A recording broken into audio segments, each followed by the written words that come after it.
Hello, everybody, and welcome back to the FloRugby channel. We're just going to do a really quick recap of South Africa's 32-14 win over Italy in Turin.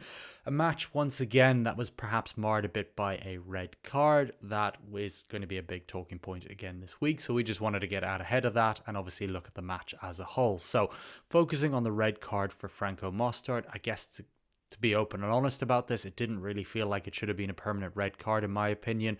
Perhaps a 20-minute red card if you're being harsh, but really it felt more like a yellow card. When you look at it back on multiple angles and change the speed of things, there wasn't a huge amount Mustard could have done.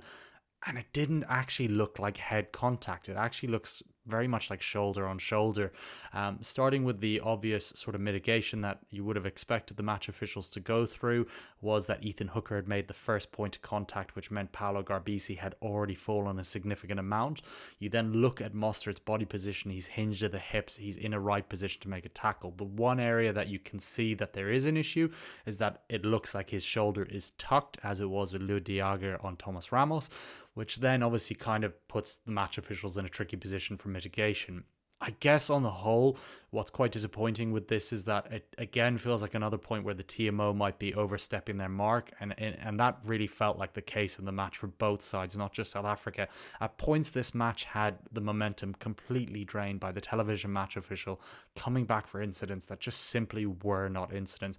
You can think of the breakdown where they were saying that there was a shoulder to the head, which just wasn't the case, and they overruled that. But moments like that really slow the match down and ruin, not only ruin the spectacle, but just take the sting out of the whole contest, which is ultimately not to be one of the guys that's saying, oh, you're ruining the game. It does ruin matches. And again, you can think back to the All Blacks versus Ireland, and people have been split on this, but, you know, the Tadhg red card, that 20-minute red card, which just ultimately wasn't really a red card, in my opinion, again, unless you're really being pernickety.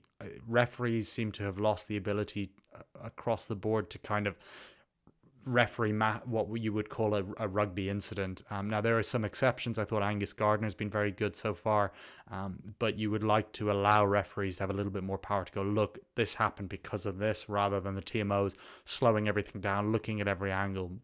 Ultimately, this shouldn't be rocket science. It's a contact sport, and of course player welfare is at the top of everybody's priority, but that's not changing habits. These are incidents that are going to happen in a dynamic, fast sport. So that's just getting that incident out the way so we can focus on the match as a whole. I guess the biggest takeaway in this one is twofold. If we're looking from an Italian perspective, I don't believe that they had the belief they could beat the Springboks. And I'd say that because every time that they had the Springboks under the squeeze and the Boks conceded a penalty, they went for 3 points. Even when Paolo Garbisi missed 2 penalties he really should have early in, I did not feel like this was the right tactic. I felt Italy should have gone to the corner, back to their maul and back their multi-phase attack, because anytime they did have any good moments, it was when they went through the hands and they went into the heart of the Springbok blitz defence. So if you think about Springbok losses in recent times, it's come to sides like Ireland in particular, who play that kind of rugby league style where you have the ball carrier has 3 or 4 options. So he probably has an option inside, out the back, right beside him, and then maybe a skip pass. So that's really the way to attack this Bok defense. Now, it's much easier said than done. You have to, one, be willing to know that you're going to get hit hard by going into the middle of that defense, and two, you have to have the execution to get the ball away, which Italy did for their brilliant try to Ange Capuozzo later in the contest. So you would have expected them to possibly even eke out one more try rather than constantly going for the posts, which, you know, how much of a difference it makes on the scoreboard is perhaps negligible, but it keeps the momentum for the Italians and keeps them in the right area for longer periods of the game. So that would be my biggest takeaway as to where Italy, I felt, became undone. Now, on the Springbok side of things, where they came out on top was that they won the championship minutes, as is becoming a hallmark of this team, or not even becoming, it has been a hallmark of this team for the past 5 seasons under Rassi in particular. There's 2 moments spring to mind. One was the try 40 in the 41st minute, so just into overtime in the first half. That killed the Italians. That was a backbreaker. Italy had all the territory, all the possession going into that point, and the Boks still go in 10-3 in front. That's a huge moment. Equally as impressive was in the 48th minute when the Boks stopped Italy from scoring a try in a really, really good position where they should have got over and got some points. Those 2 moments for me is where the match split.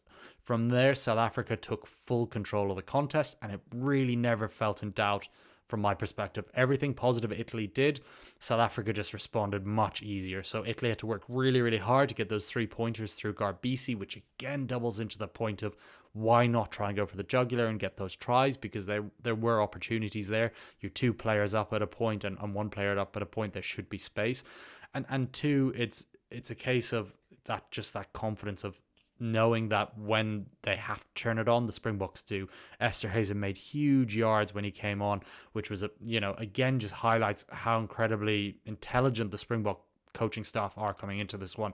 Bob Skinstad, who was on comms on TNT, was really good in my opinion. And one point he made was that Rassie spoke about the fact that when they've come north in particular, they've received yellow and red cards and had to play with 14 men for long periods, which perhaps was the spark for that innovation of going, look, we've got a 115 kilo center in Andre Esterhuizen. Let's put him as a loose forward and a center.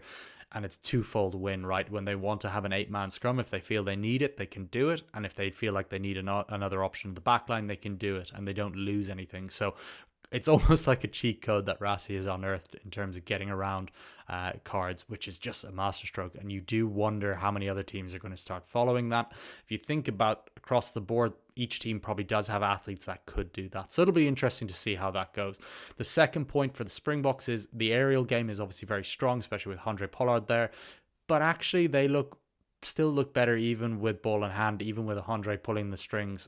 So I think that's a real lesson, that they've just got so many opportunities to attack teams. So again, I guess in summation, really, I didn't feel Italy had the belief. I think they let the Springboks off the hook too often, albeit you're never guaranteeing points against the Boks, but if nothing else, it keeps the pressure and keeps them in the right areas for longer, rather than taking the easy point of 3 points. And then South Africa generally responded quite quickly. For the Boks, it was winning those championship minutes, as they always do. This was a really good opportunity to see where their depth is. And again, I think the final point is this: no coach is more ruthless than Rassie in professional rugby, in the best possible way. He identified that Zach Porthen wasn't doing well, and really, is it good for a young player's development to keep getting hammered? I don't ever believe it is, even though certain coaches say you have to work your way out of it. Not necessarily at the test level. He's a young prop who's going to get better, and he's going to get better at the URC and Champions Cup level, and that's going to translate. So he's got a long future for the Boks, but today wasn't his day, and Rassie plucked him. 1, it protects your player, and 2, it ensures you're just not giving up on a result. So really good point on that side of things. Same thing across the board. Having the 2 second rows again proved to be a masterstroke. Not that Rassie would have been predicting a second red card in successive weeks, but again, it's good planning and it shows that versatility to do it. So really impressive all round from the Springboks, and that's just my quick summation of the match. Hope you all enjoyed the action. I've currently got the All Blacks and England playing in the background here, and England seem to have really grown into the game here. So really interesting rugby coming for the rest of the day. Let us know what your biggest takeaway from the fixture was, and if you want to see our full written recap or player ratings, please check out FloRugby.com. Thanks for checking in on the video, and we hope you enjoyed it.